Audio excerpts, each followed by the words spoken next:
Get into this one. Let's start off at number 10 with a murder at sea. In 2014, a student got into a cab in Fiji and they discovered a cell phone that someone else had left behind. He decided it would be a good idea to look through the phone, but what he saw on the phone will surely scar him forever. He found a 10-minute video of 4 men being murdered while they clung to a shipwreck in the middle of the ocean. Over 40 rounds of bullets were fired, and the victims, despite them raising their arms and surrender, a man's voice kept yelling, "Shoot, shoot, shoot," but things get even more strange. Investigators said that this video was authentic and it wasn't a hoax, but they were unable to find the dead body. So what's going on here? The murderers haven't been identified either, despite the fact that they actually took selfies after the murders. So basically, we have a video of a massacre in the middle of the ocean with no identifications on the victims or murders, and the police on this one was just like, oh, it's not my problem. So I guess we'll never know any more information about what happened that day. The Sauter children come onto this list in at number 9. At 1 a.m. on Christmas Eve, the Sauter family woke up to find their home was on fire. The parents managed to get 4 of their 9 children out of the house safely, but there were still 5 children supposedly inside. The father rushed to grab the ladder, but it was gone. He then tried to move one of his trucks, but they all failed to start. The family tried calling the fire department, but there was no response. Eventually, the neighbors saw the smoke and flames, so they called the fire department, who arrived 7 hours after the fire had burned out on its own.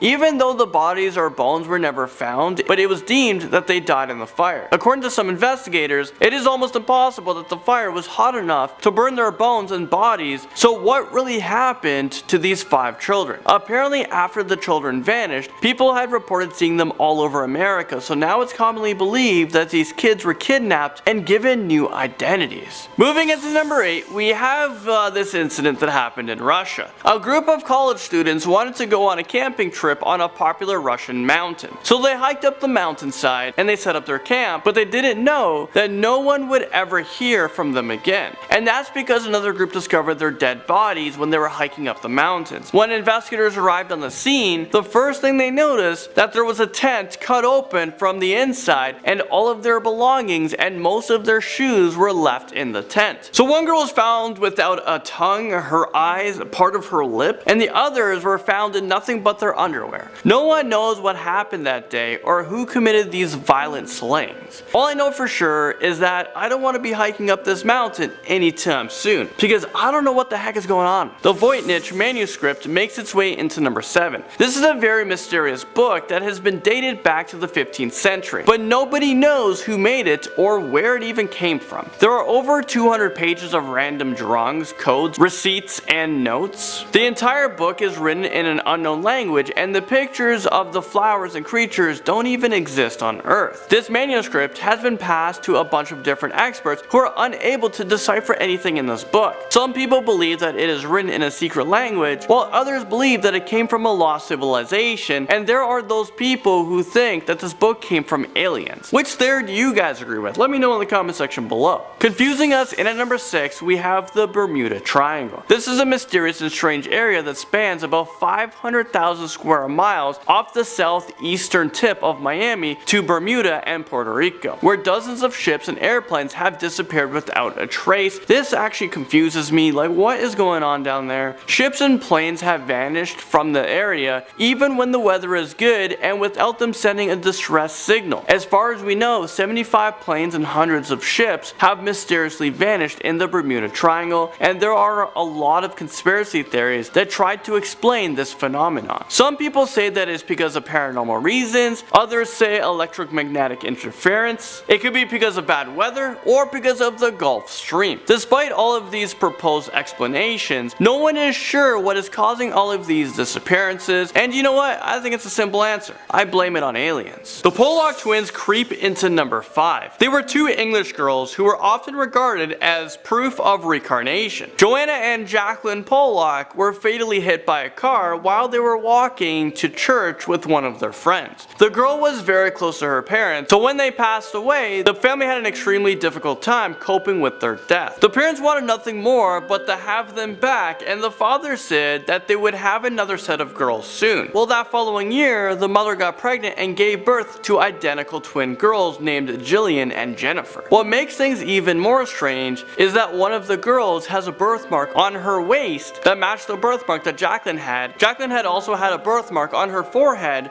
that resembled the scar that Jacqueline had. When they were 2 years old, they began asking for toys that belonged to the sisters who died, despite them never seeing the toys before. And oh yeah, they would always panic when they saw moving cars, and they would scream, "The car is coming to get us." So many people said that they were reincarnations and their memories and souls are living on. Next up, number 4, we have the Green Children. During the 12th century, 2 children mysteriously appeared in the village of Woolpit in Suffolk, England. The little boy and girl spoke in an unusual language. They wore strange clothes and only ate raw beans. Oh, and their skin was also green. The little boy died later of an unknown illness, but the little girl survived and she eventually learned how to speak English. She told the villagers that she came from an underground world where everyone was green and the sun never came up. She said that they were in a tunnel taking care of their father's cattle when they heard the bells of a church ring, so they decided to follow it. She said that they entered a narrow opening in the cave and crawled deeper and deeper into the darkness until they saw a flash of light. Modern researchers are trying to come out with a bunch of explanations for this story, but they can't say for certain where these green people came from. Jack the Ripper slashes into number 3. This is probably one of the most notorious and infamous mysteries of all time. Jack the Ripper is an unidentified serial killer who terrorized the streets of Whitechapel in London in 1888. Jack the Ripper was responsible for the brutal murders of at least 5 prostitutes. He would slash his victims' throats before cutting up their abdomen and mutilating their organs. There is little information about this serial killer, and authorities believe that he could have killed many other victims. What makes this case so eerie is, despite all of the man hours put into this case, we've never been able to identify Jack the Ripper. There are so many conspiracy theories about his identity, and some people believe that the royal family was in on it, or the famous author Lewis Carroll was the true murderer. There are even cryptic letters sent to the police that described his slayings, but we were still no closer to finding out his true identity. Flying into number 2, we have Flight MH370. This case has been one of the world's greatest aviation mysteries when it disappeared without a trace on March 8th, 2014. So this is just like 4 years ago. The Malaysia Airlines flight MH370 took off from Kuala Lumpur and was headed to Beijing, but Malaysia Airlines lost contact with the plane and it was never heard from again. Authorities have claimed that just before they lost contact, they heard "Good night Malaysian 370" from either the pilot or the co-pilot. Experts have determined that the plane probably flew for 7 hours before the fuel would have ran out, and then they most likely crashed 1,000 miles west of Perth, Australia. However, despite huge search parties, they were unable to find the wreckage of the plane. People believe that the pilot went on a suicide mission and planned the killing himself and the other 238 passengers on the plane, but this is all speculation and this mystery will probably never be solved. And finally, in at number 1 spot, we have the Zodiac letters. We've talked about the Zodiac many times on this channel, but the Zodiac killer's identity has never been discovered, but what we know is that he committed his murdering spree in Northern California from late 1960s to the early 1970s. He has murdered at least 5 people, severely injured 2, but authorities believe that he could be responsible for maybe 20 to 28 other murders. I mean, is this real life right now? The name Zodiac originated from the killer, who sent several cryptic and taunting letters to the local newspaper. His letters were written in 2 parts. The first part was usually written in plain text, while the other part written in ciphers, which apparently contained his identity. In the first part of the letters, he would threaten the newspapers to publish his letters or else he would kill more people, and in the other part, he listed the names of his next victims in code. These letters all had cryptograms, and only one of these puzzles have been solved today. Well, there you guys. Starting us off at number 10 is the Battery Man. Slavisa Pajkic, aka Biba Struja, aka Electric Biba, is a man who since the age of 17 has apparently had electricity coursing through his body at all times. He can literally fry a hot dog with his bare hands. He claims he's an insulator, accumulator, conductor, and heater all in one. Using 2 metal pins, he can even make a light bulb light up, even though if any normal person touched 220 volts, they would die.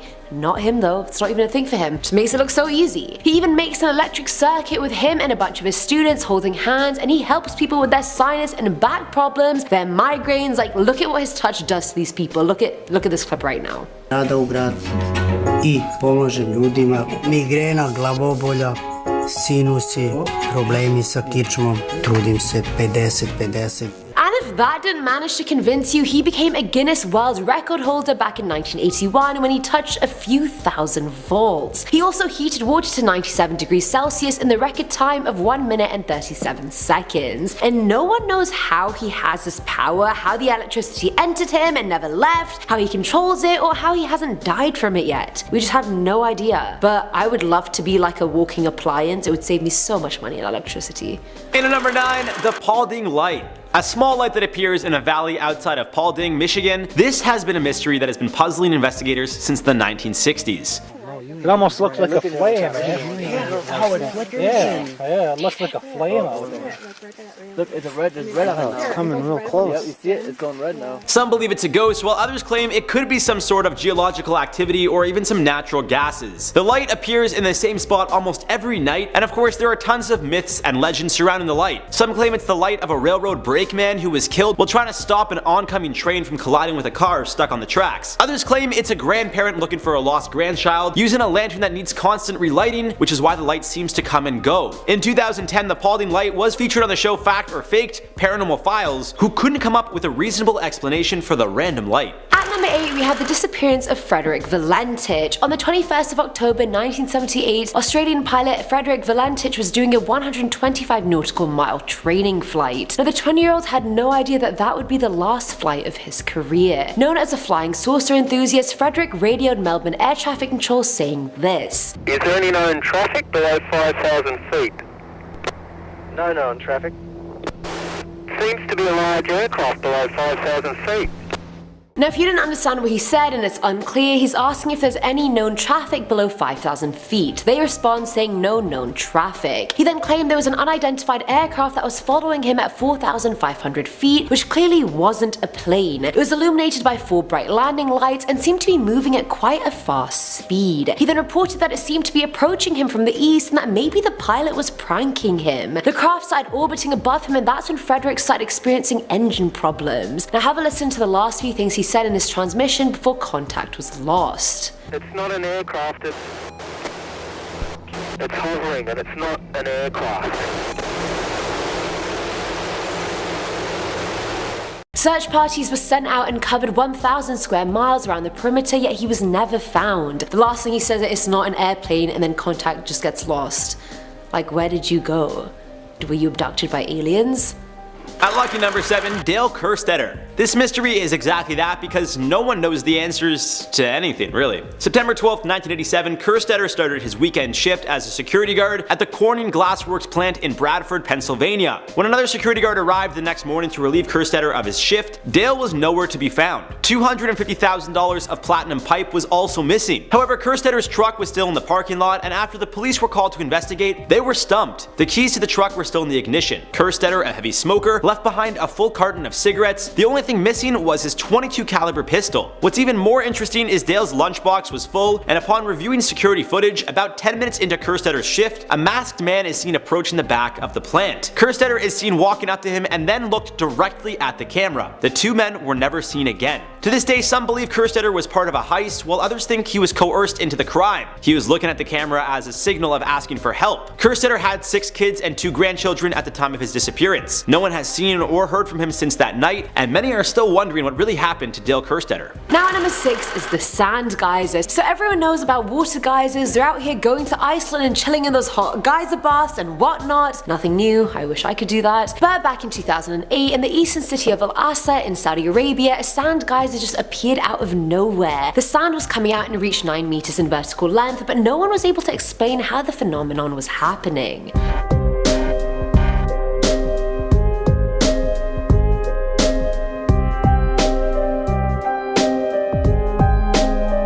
Several Almaco geological teams went to the site to get to the bottom of it, but they simply couldn't. Some claim it could have been because of an earthquake tremor, since some sand volcanoes form during large earthquakes, but 11 years later they're still clueless about the real origins of the sand geyser. Halfway through our list at number 5, the Cowboy Bandit. This one is insane because this guy somehow has been eluding the police for over 30 years. Started back in 1987 on September 19th, when a man entered a bank in Spokane, Washington and robbed them of $100,000. The man who robbed the bank was described as wearing glasses, a a cowboy hat and cowboy boots. When he pulled the gun on the teller asking to be taken to the vault, he also revealed a police scanner, making it clear he'll know if anyone calls for the police. After completing his first robbery, the cowboy bandit would go on to rob about a dozen banks total, even being captured on camera at some of them. Although it took a while to get the bandit on camera, while he was robbing a bank, one of the tellers set off a bill trap which is located under some of the bills the tellers were handing over to the bandit during a robbery. This not only notified the police but also activated the bank's cameras. Still, even though he was caught on camera, to this day, law enforcement have not been able to find the cowboy bandit. At number 4 is the Max Headroom interruption. Now, I feel like many people have seen this signal interruption that happened back in November of 1987 already, but we're going to show it again.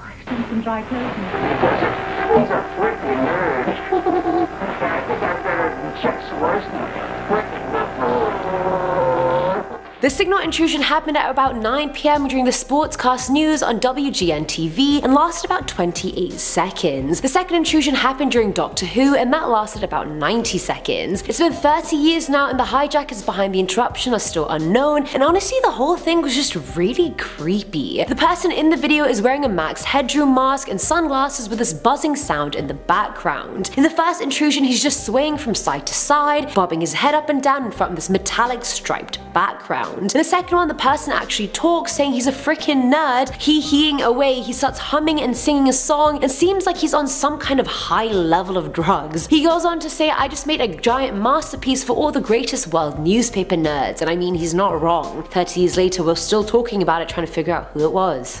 In at number 3, Leah Rowland. At around 10:30 AM on March 20th, 1997, Leah Rowland was working as the manager of a gas station in Nebraska. The mother of 2 had just gotten promoted the day before and didn't think twice when a red Pontiac Grand Am pulled in to get some gas. The man in the red car walked into the gas station without shoes on and sweatpants rolled up to his knees. He waited for a mother and her daughter to leave the store and then approached the counter. Leah was instructed to hand over the money in the cash register, which she did, a total of $150. She was then told to lay on the ground. Complying with everything the robbers said, Leah wasn't expecting him to shoot her 3 times, twice in the arm and once in the head, killing her instantly. The suspect then took off with the money, some soda, a pack of cigarettes, a lighter, and the gas he filled his car up with. Although there was surveillance footage of the entire crime, to this day, Leah's killer has never been found. Now at number 2 is the Hampton Court Palace ghost. Now this grand estate was the home of Henry VIII and all his 6 wives and all their kids. And I feel like I learned about this guy in history at primary school more than I learned about anyone. It was a tie between him and both world wars, so I mean that's saying something. So the staff at the palace had the alarm go off, which meant the fire doors were open, but when they rushed to check there was nothing there. But in the footage you can see the doors opening even though no one's physically opening them, and then a man appears out of nowhere in medieval clothing and leaves through the doors.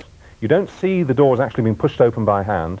Figure strides forward and slams them shut. As you can see, and close-ups have shown that it appears to be dressed in medieval clothes, similar to what Henry VIII would have worn. Now, no one saw any person come in and out of the building, yet the footage shows otherwise, and it looks like a skinnier version of Henry VIII, to be honest. Like maybe the afterlife made him skinnier. A good diet plan, though. Taking the top spot on our list at number 1, Bigfoot. Now you most likely already know the story here, but for those that don't, well, it's quite an interesting one. Bob Gimlin and Roger Patterson filmed what some say is a real-life Bigfoot, and others claim to be a hoax way back in 1967. The story goes the 2 men were searching for Bigfoot. Patterson claimed to have seen large footsteps earlier in the week and convinced Gimlin to go on a journey with him. When the 2 returned to the area where Patterson had originally found the prints, they were washed away due to rain. Still, the 2 men trekked deep into the woods on horseback. Then out of nowhere, Patterson's horse started jumping around, and then they saw it. Bigfoot on the other side of a creek. Patterson reached for his camera and started to record, but as he got closer, he tripped on some sticks. The noise got the attention of Bigfoot, who made eye contact with the men and then kept walking deeper into the woods, as you could see on the footage. When I first saw her, she was standing upright. I thought, you know, this is unreal. To this day, there's still a debate about whether or not the footage is real, and Gimlin doesn't seem to care to make people believe him. He knows what he saw on that day. Starting us off at number 10 is Gayle Raubel. I feel like this story was really lost in time and deserves a lot more attention than it got. Now, Gayle was Hitler's half-niece and became his housekeeper in 1925. But their relationship was super weird. Despite being related and being 19 years younger than Hitler, they had a weird, possessive, sexual relationship. They spent the next 6 years in this weird relationship, and it was clear he had a lot of control over her actions. When he found out she was having an affair with his chauffeur, he forced her to end it and then had her chaperoned at all times. By 1930, she wanted to go to Vienna to continue her singing lessons and marry someone from Linz, but Hitler forbade it. The two had a heated argument in September of 1931, and then he departed for a meeting in Nuremberg. That night, Gailey killed herself with Hitler's pistol, and he was recalled back to Munich. But it's unclear whether the death was a suicide or a murder, because when her body was found, she had a fractured nose and numerous other injuries other than the gunshot. And I mean, if she just shot herself, why would she have all these other injuries? Doesn't really make sense. Police ruled out foul play because, let's face it, Hitler controlled them, but controversy erupted ASAP Rocky about Hitler having murdered her, which is fair enough, but that was also quickly silenced because of the Nazis' political influence and the fact they'll probably kill you if you talk.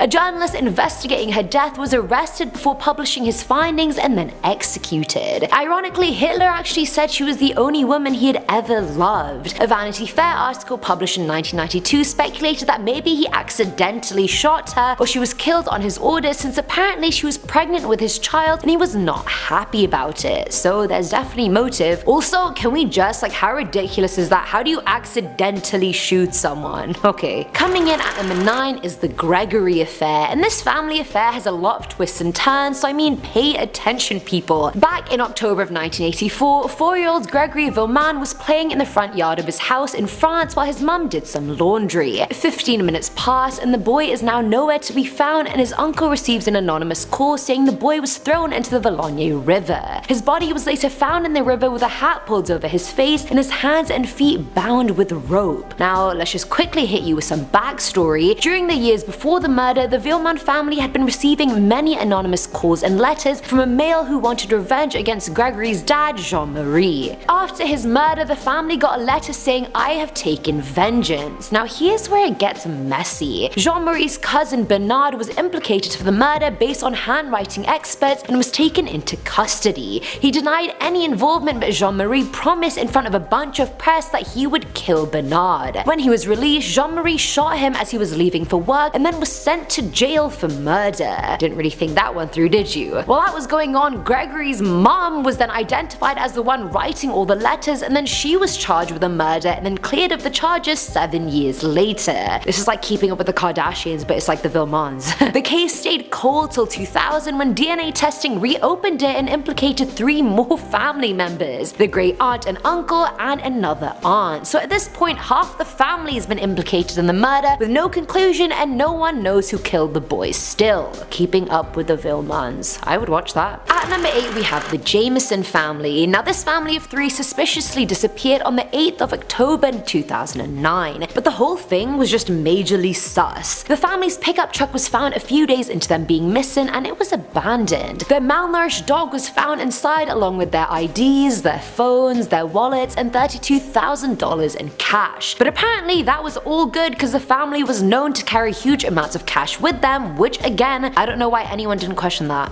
That is weird. Many theories came out about the case that perhaps the family had faked their own deaths and were now in the witness protection program. This came up because the father, Bobby, was in a lawsuit against his dad, Bob, because he had apparently threatened Bobby and hit him with a car. Others say the family was involved in drug dealing because of all the cash that they always had, and that perhaps they were drug addicts that had just lost the plot. On the other hand, the couple had visited their pastor on multiple occasions, telling him they had seen spirits and apparitions inside their home, so maybe they were possessed.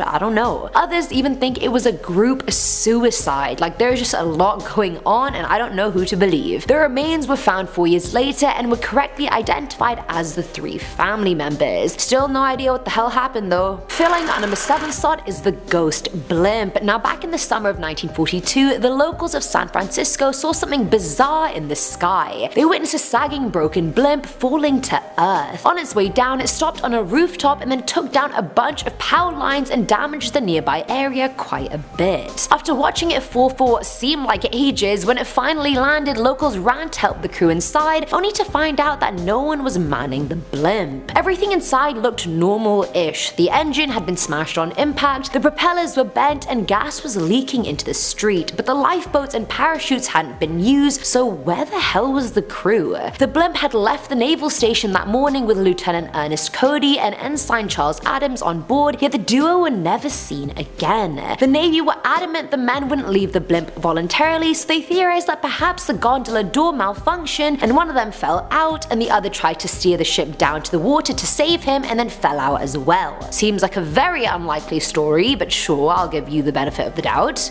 Not. Now at number 6 is Walter Collins. Now back in the late 1920s, Christina Ida Collins made headlines after her 9-year-old son Walter went missing. He went to the cinema one day and never came home, and his disappearance was huge in LA. Hundreds and hundreds of leads came in that the police followed up, but to no avail until 5 months later when they found a boy in Illinois claiming to be Walter. Christine was shown a bunch of photos and letters from Walter before bringing him home, but upon his arrival in LA, Christine claimed that the boy wasn't her son. And you are not the mother, and he is not your son. The officer told her to take him home and see and try him out, but she came back 3 weeks later saying it wasn't her son and she had dental records to back up her claim. The police thought she was just trying to embarrass them and accused her of being a bad mother, so much so that they got her committed to a psych ward for being difficult or an inconvenience. After screwing her the hell over, the officer in charge interviewed Walter, who admitted he was actually 12-year-old Arthur Hutchins Jr., a runaway boy. He was hoping posing as Walter would allow him to go to LA to meet his favorite actor. That's just not really how it works, Arthur. Christine was released 10 days after his confessions, and Gordon Stewart Northcutt, the man guilty for the Wineville chicken coop murders, was suspected as Walter's murderer. And that was because Gordon's mum said she helped her son kill Walter, but he was never brought to trial for Walter's murder, and Christine still believed he was alive somewhere and looked for him till the day she died.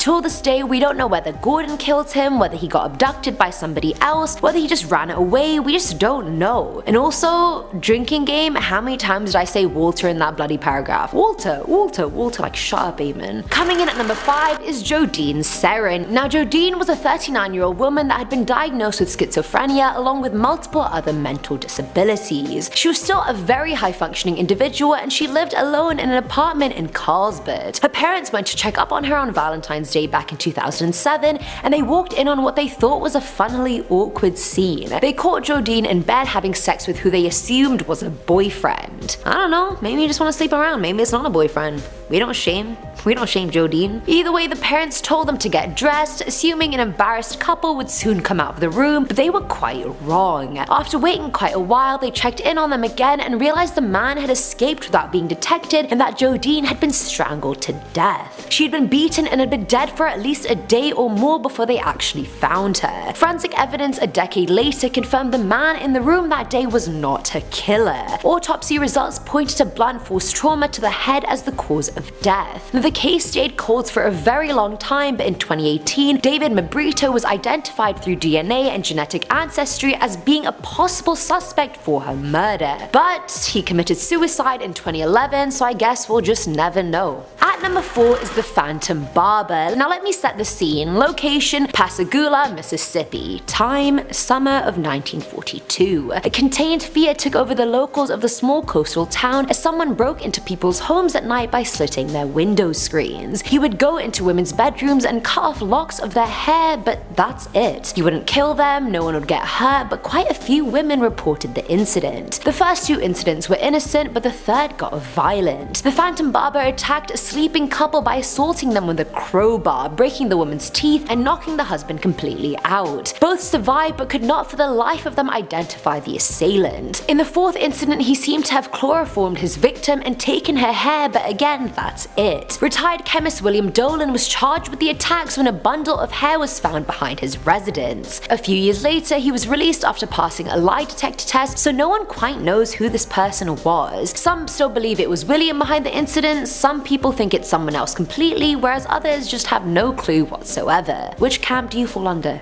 Let me know. Filling our number 3 slot is Lars Mittink. Now this one really got me because I simply just don't understand what happened here. So back in July of 2014, Lars went to Golden Sands in Bulgaria with a bunch of friends. Party it up, dude, yeah. And basically a bunch of young people go there for a good time. It's like going to Mallorca or Ibiza. Either way, a few days into the trip, Lars got into a fight with 4 random guys over football football because God forbid anyone disrespect a guy's football team. He ended up coming out of the situation with a ruptured eardrum, and doctors told him he wasn't fit to fly home with his friends. Despite his friends offering to stay with him, Lars insisted he'd be fine alone, and they left on their way. He checked into a cheap hotel in Bulgaria, but the day after his friends left, he started acting very weird. He was erratic, he was paranoid, and he texted his mum saying he felt unsafe to cancel his credit card and that he was hiding from 4 men that were apparently following him. And I hope to God it wasn't the same 4 men from the fight before, because I mean, insulting Bayern Munich, it's not that deep, it's really not. Either way, the CCTV footage captured Lars' last moments where he was seen inside Varna airport with his bags. A while later, he can be seen running straight out of the airport without his bags, and then outside the airport he runs to a fence, climbs it, runs into the woods, and has literally never been seen since. Where are you at? No. Now at number 2 are the Devil's Footprints. Now back in February of 1855 in Dover, England, residents of a town woke up to find hoof-like footprints around their homes. The prints were 4 inches long and 3 inches wide and covered 40 to 100 miles of track, which is quite substantial. But the weird thing about it was that the marks were in a single file line, and no 4-legged animal could have produced prints like that. So locals truly believe the devil had come to Dover, because that's clearly the first thing you should think of. The prints just went straight over obstacles like rivers and houses and haystacks, and were even on top of people's houses on their roofs. Some people literally had these prints walking straight up to their front door, and back in the day, all hell freaking broke loose and people were hoping to God it wasn't Satan. They were pointing to hopping mice, or a kangaroo, or badgers, or an experimental balloon. Kangaroos in Dover, England, really. Basically, they were clutching at straws, and no one's figured out what the hell happened since then, so we're just gonna keep it at that. It was a kangaroo, or an experimental balloon. Alright. And I thought I talked a lot of shit. And finally, at number 1 are the lead-masked men. Back in August of 1966, 2 corpses were found on Vintum Hill in Rio de Janeiro. The bodies were wearing suits, waterproof coats, and had lead masks over their eyes. Now with their bodies, authorities found towels, water bottles, and a notebook with the instructions 1630 be at agreed place, 1830 swallow capsules, after effect protect metals, wait for mask signal. The men were identified as Manuel Pereira de Cruz and Miguel Jose Viana. The families told authorities they said they were going out to get work supplies, but instead boarded a bus and headed towards Niterói. The 2 stopped at a bar in town where the waitress claimed Miguel seemed especially nervous and was constantly checking his watch. Now no one knows what was in those capsules that both men swallowed, and the toxicology report was inconclusive. The lead masks also made no sense. Like, if they were protecting the men from radiation, fine, but what radiation?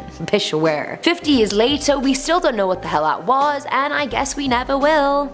That's why it's number 1 on this list.